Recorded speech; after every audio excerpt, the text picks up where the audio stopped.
Familia ya marehemu Sylvester Peter Mwenda ambaye anadaiwa kufariki mikononi mwa polisi waliomkamata Ijumaa iliyopita inalilia haki.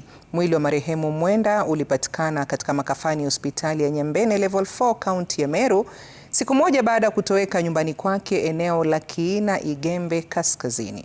Mwanahabari wetu Seth Olale anatupasha mengi. Ni huzuni na majonzi kwa familia ya marehemu Sylvester Peter Mwenda, mkazi wa eneo la Kiina, eneo bunge la Igembe Kaskazini, kaunti ya Meru, ambaye aliripotiwa kukamatwa na makachero wa idara ya upelelezi DCI kutoka kituo cha Maua Ijumaa iliyopita. Wakijitambulisha kama DCI wa Maua, wakaenda na yeye pamoja na gari yake.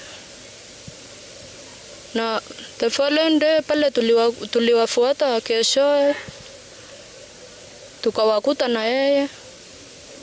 Na kutoka hiyo siku muona Mwenda tena. Jana ikuwa kama Monday ndio tulienda, tukua tunatarajia kama ataleta koti. Kuenda tukamkosa, tukaambiwa bado hakuna mtu amepatikana kama huyo. Iliripotiwa kuwa gari hilo ndilo hili kwenye video hii, huku maafisa wa polisi waliomkamata Mwenda wakiwa kando yake kabla ya kuripotiwa kuliegesha katika kituo cha polisi cha Kibkona huko Igembe Kaskazini. Walimshika na kuanzia kumwarash, wakuwa wanatafuta nyumba kila mahali wakisema kuna uchunguzi wako nao, hawakutuambia kitu ambacho wanatafuta. Hiyo ndiyo ilikuwa mara ya mwisho mkewe kumuona akiwa hai.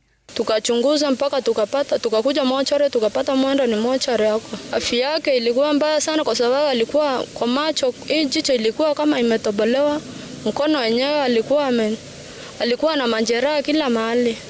Walipokuja wakachukua mbuzi, walimtoa hadi nguo. Baada ya polisi hakuna ripoti yoyote tunapata kwao kuja kwetu, kwa sababu tulikuwa tunaenda koti kumwangalia kama amefikishwa kotini na bado hakumfikisha kotini.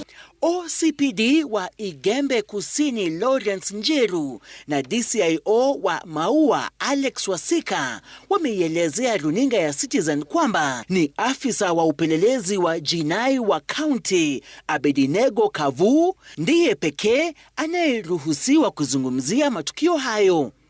Seth Olale, runinga ya Citizen.